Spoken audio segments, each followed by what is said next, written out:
First of all, I would like to thank to the organizers who invited me to this forum, because nowadays, and I could agree with previous speakers, it's very important to avert possible deterioration of the conflicts which we have now, and probably to set some kind of positive agenda.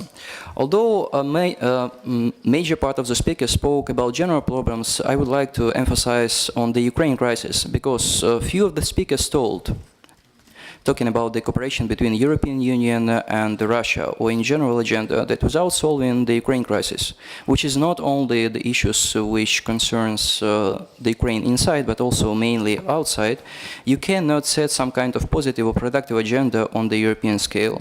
So first of all, this is a block stone on the way for any productive agenda of our cooperation. That is why it's quite important. The second one, actually the initiative, from my perspective, should come from inside of Ukraine. How do we Ukrainians see the problem or some kind of solutions, and then it should be somehow agreed on the Western side. And then I have quite negative historical parallel. What we do have now between Russia and Ukraine as a large or the largest nations and states in Eastern Europe, we actually experienced approximately 150 years ago between France and Germany. And we could remember what were the implications and the causes of this rivalry between two major Western European nations. Now we have almost the same picture between two major Eastern European neighbors. And actually my appeal is we should remember the lessons of the past in order to prevent this, what happened in Western Europe and what implications it had on the whole Europe, happening here in Eastern Europe. So first of all, I would say that Ukraine crisis was some kind really a game changer for the whole situation. It probably put the end for the post-Cold War period, where there were many hopes, many ambitions, many talks on productive cooperation, some ideas expressed, but at the end of the time, many of them failed due to different reasons, and many of the speakers told on this. Therefore, probably we need, first of all, honest discussion. Why we failed? What are now real interests and possibilities, step by concrete measures, something to improve, to set some stones for the future to build some kind of cooperation. Because without this, we have quite ambiguous situation where nobody could have some profits and nobody will be a winner. It will not be some kind zero-sum game, it will be lose-lose game for everybody. And that's why we should tackle on this. Then negative, what is the Ukraine crisis? This is actually the first, after Yugoslavia case, proxy war and large-scale proxy war in Europe. And we should make some lessons how to prevent this once more from happening, because we have other viewpoints called, be it frozen conflicts, but now we see, for example, in Armenia, Azerbaijan, that frozen conflict could be in one day just be unfrozen, and you have to deal with this. What is the major issue? It's not only related to Ukraine, it's the issue of status of so-called in-between states, security status. For 20 years, actually, the issue has not been seriously discussed. And we failed, actually, to set some kind of agreement, be it agreement inside these states and especially outside, be it on the line Moscow, Washington, Moscow, Brussels, on the security status of these nations. And the vivid example is Ukraine, where actually both from inside and outside, this some kind blindness caused huge problems, not only for Ukraine, but for everybody beyond Ukraine and even on the large scale. Therefore, I'm coming actually to the question how we Ukrainians do see the world nowadays outside of us. First of all, separate issue for us is about Russia. Unfortunately, what is a basic scenario somehow emphasized by Mr. Ivanov, I don't see as well for the midterm period some kind real chances for productive cooperation between West and Russia, due to many points, due to many interests, concrete persons, be it in power or coming to the power. And probably we should concentrate really on what is doable now to prevent even the worst cases scenario. From our perspective, from Ukraine and the current world, it's not only talking about what's happening in Ukraine and outside, it's quite unstable, ambiguous, and probably we'll have to deal with many problems starting from the Middle East, which is now evolving and probably having the same history as religious wars in Europe in 16th, 17th century, so it's for decades to come. Then probably some problems will evolve in Caucasus and even in Central Asia. And we should think about this to prevent this from happening. Then the risk in Eastern Europe. I told about the risk of unfreezing so-called frozen conflicts. We do know all of them, mostly tackled, but being some kind set out of the current agenda, probably we can make something to solve this. Because in case, for example, of Transnistria, I see some good chances to have some kind of solution, but nevertheless, probably we should discuss it a little bit later. And then,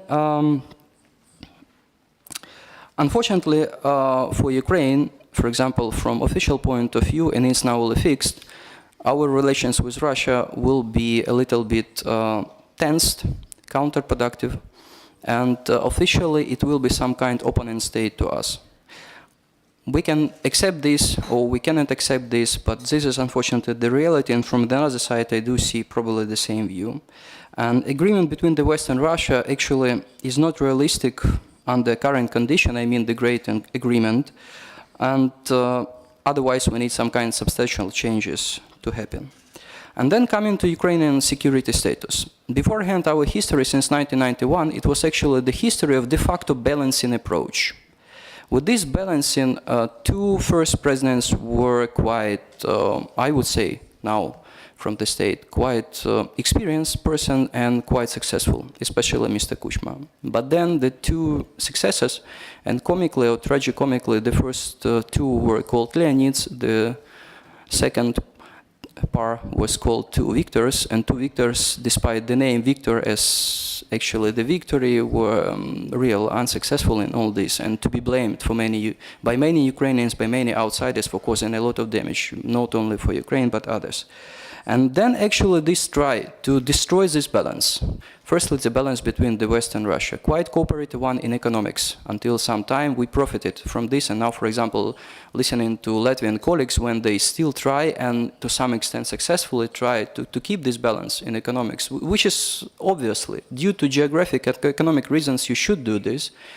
But in our case it was counterproductive not only due to internal reasons but due to external reason. When, let's be open, from our Ukraine point of view, neither West, be it European Union or United States, nor Russia, was actually too active in letting Ukraine to keep this balance, just to keep the agreements on both tracks. Both of these great actors try to push us to one side.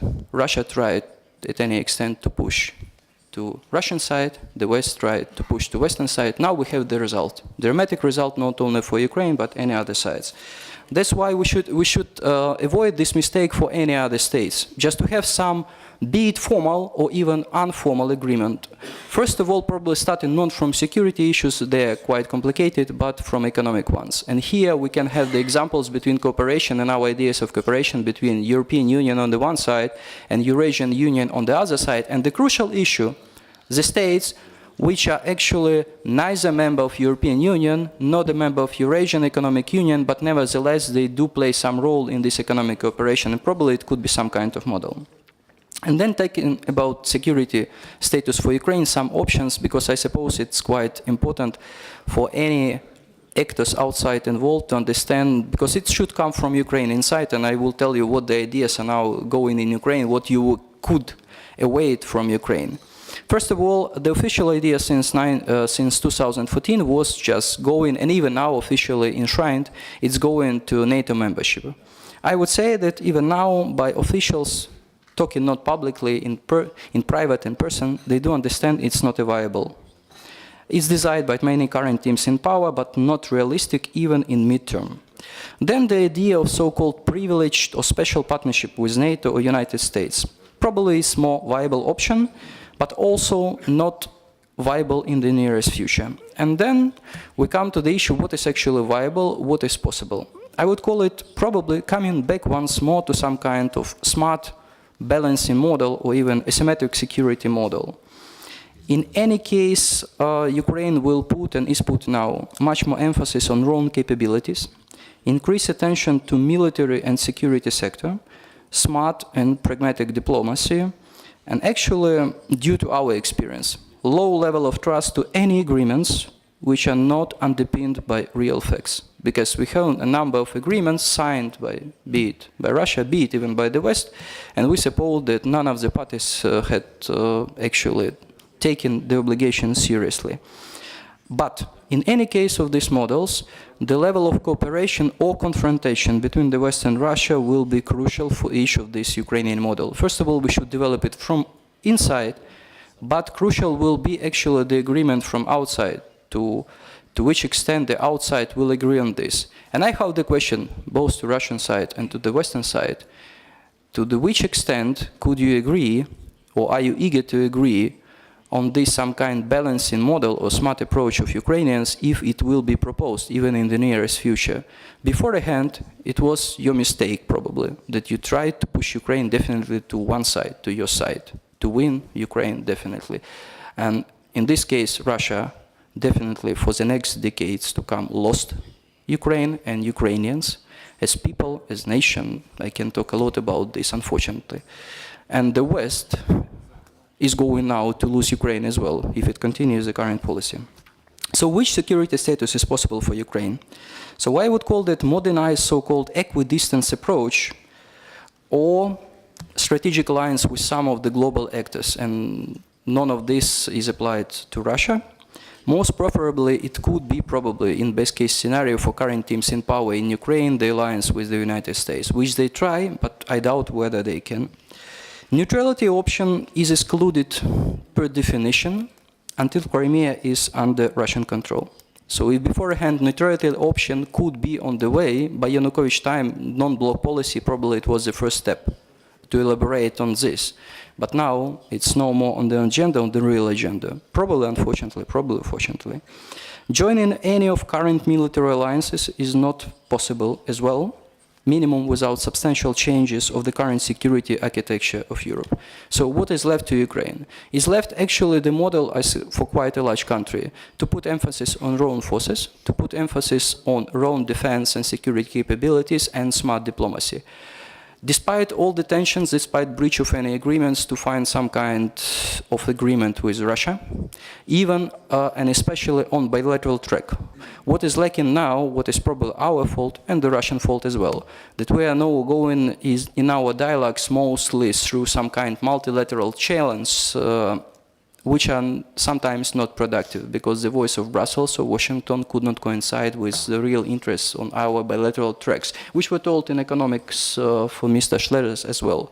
Probably we should put emphasis on this. So I once more end in my speech, would like to appeal to all the sides, first of all, to take the facts on the grounds as they are, despite how unhappy they are.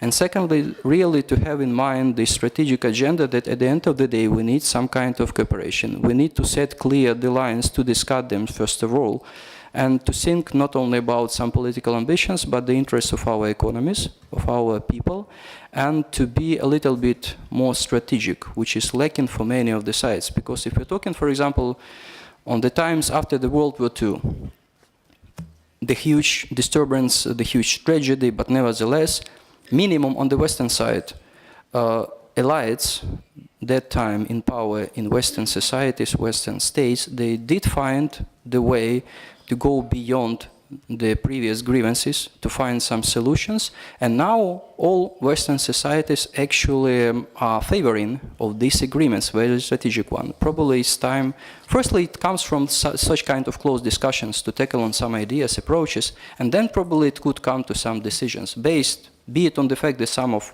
participants will be in power or will not be in power, or could influence mentally or literally the decision makers. And then probably we could have positive fruits, probably in 10, 15 or 20 years.